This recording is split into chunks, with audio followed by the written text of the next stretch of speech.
All right.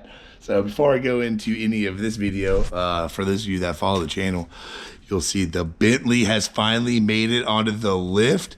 So yeah, I haven't had much time to tinker with it, but it is there. So that means it's going to get touched finally. And good golly, am I excited about that. But for now, we got Clayton's F150 back over here. It's a 2013 Ecoboost. It's probably why most of y'all here. So here's the situation. We had a misfire on cylinder 4 under a load. It idled fine, but once you got on the throttle at about 3,000 to 4,000 RPMs, it would start misfiring like crazy. So we checked all kinds of things, man. We checked the spark plug. We checked spark plug gap. We swapped coil packs. I even ran compression test, and everything checked out perfectly. So what I ended up finding is I used my scanner. I watched short-term fuel trims and the RPMs, and when I was dousing it with brake fluid down at the bottom of this intake manifold, if I hit the bottom down here, it's down in this channel. I'm not sure how well you can see it on the camera, but it's way down in there. You just basically douse down in there with brake fluid, and we can see the fuel trims on bank 2 just drastically change, which means we have an intake leak. So we are going to pull this intake manifold, and we are going to swap the gaskets and to look for cracks when we have it off. So step number 1 for this, and I'm sure this could be any cylinder. The key here was that it was singular at cylinder 4. It was not random. It wasn't multiple misfires. It was all contained to cylinder 4, which I thought maybe we lost a piston ring or something, but after compression checked, it was back to the drawing board, and that's what we figured out. So the first things first is I'm gonna start removing some of this piping up here. So we'll undo these band clamps, band camp, and then yeah, I'll pull out some of this piping and get access down to this throttle body connection and make it a little bit more free on top side of this engine. So I'll check back once I got that done, and then we'll pick up from there. All right, I paused the music, but it's freaking cold. I don't want to pause the heater quite yet. So real fast. So we got this upper like tri-pipe off. I'm gonna leave this one that goes to the turbo in place. We should be fine. We got 2 band clamps down here on the throttle body. Not sure how well you can see that, but we're gonna take those out and pull those. I'm going to pull this PCB line right here. And then yeah, I'll pick up after that. We'll start removing harnesses from the top and getting some of these vacuum control lines and things off, getting it ready to come off. All right, so I got this band clamp down here nice and loose. I also pulled this line over here, so you essentially on this square, it's so hard to do this in the dark with a flashlight and film, but let's see, so this like PCB, whatever the hell line this is, you squeeze these 2 tabs and you press them down gently, and it will come down here and then it'll pop right off. So I got that off over here. This is a cool trick that surprises me how few people seem to know it.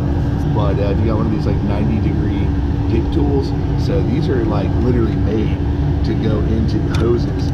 I think they call them radiator hose removal tools, where you just literally put them in like that and just ream around the edge.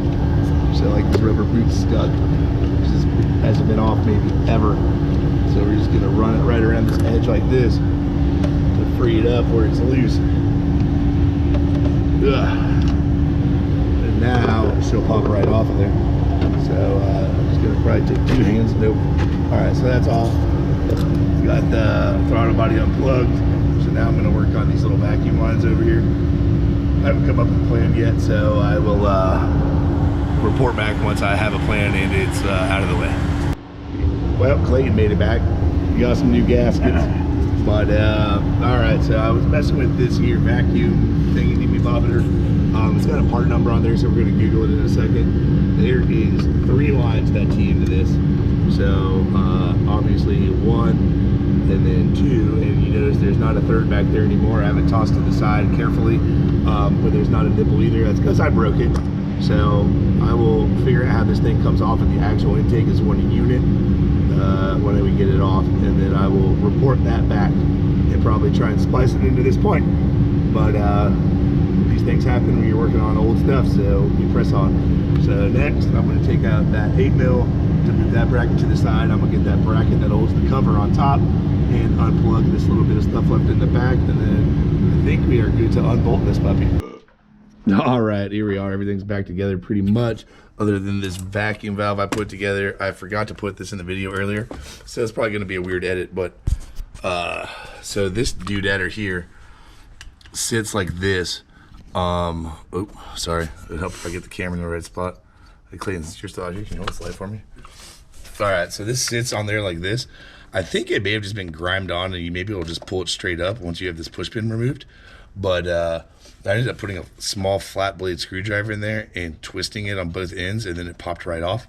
The other thing I forgot to mention is the plug on this is super weird. It's almost like a tranny line. So to unplug it, you have to like work this clip out, and then this clip can be pushed back in, which I'm about to do right now.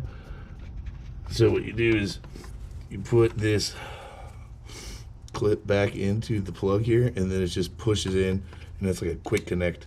So that way you don't have any tabs to press or anything. So you put it in like that, and now it just clicks on whenever the new one's in, and it's done. Easy peasy lemon squeezy. All right, I even paused my heater so you can hear, because this part's important. All right, so we broke this thingy. That's like a turbocharger vacuum controller.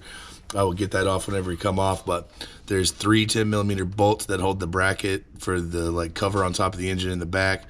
I basically shot them with my power ratchet until they were right at the end, and then did it with my hand so I didn't drop them on the back side of the motor.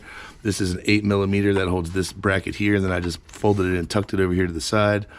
You have a plug here and a plug here that have to come off. Be careful with the depressor so you don't break them. One push pin holds it in. It's that line way back here. In the back, I just push it to the back. So now there are 8mm bolts. You got 1, 2, 3, 4, 5, 6, and 2 in the very back there.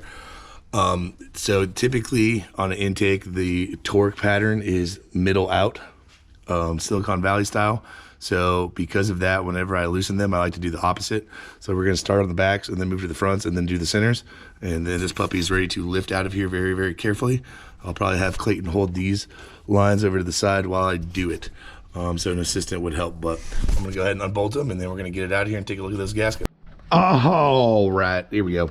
So I got this thing completely unbolted. One bolt is stuck in that back corner. Something very important to note before you start: make sure you mark where they go, because they are different. Some are different than the others. So I have this little map drawn out. That's the one that's still stuck in there. I'm just going to bring it out with it. And the rest of these are into their correct location. So here we go. Clayton's going to hold back that little boost solenoid I broke, and then I'm going to lift this out very gently and take it somewhere in this messy ass place. I don't know where yet.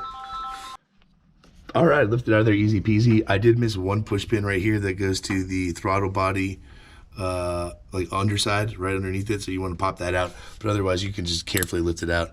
So what I'm going to have happen now is I'm going to shove some paper towels down in here to clean these holes, or to plug these holes, and we're going to have Clayton vacuum and clean these surfaces. So while we do that, I'll get some gaskets into the intake, and then we'll be ready to go back in.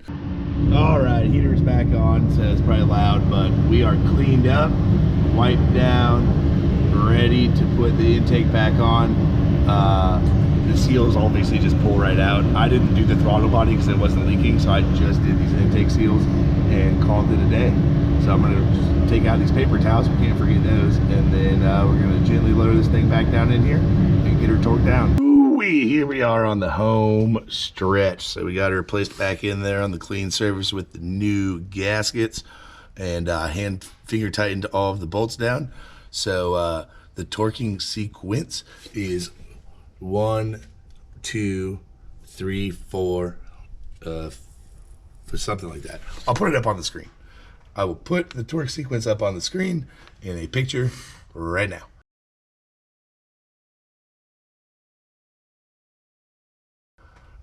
And the torque spec is 10 Newton meters the first pass. Then you come back and add an additional 45 degrees. So I'm gonna get in here and I'm gonna get the torquing, and yeah, once you get this puppy torqued down, then you just put everything back on that you took off, which wasn't too much, so I'm not gonna video that, and you should be good to go. If the video helped you out, hit the thumbs up button, hit the subscribe if you want to see more like that Bentley we're doing over there in the future. And yeah, the description will have links for intake manifold gaskets through Amazon. If you have time, order that up. Really helps us out. We get a kickback on that. And thank you very much.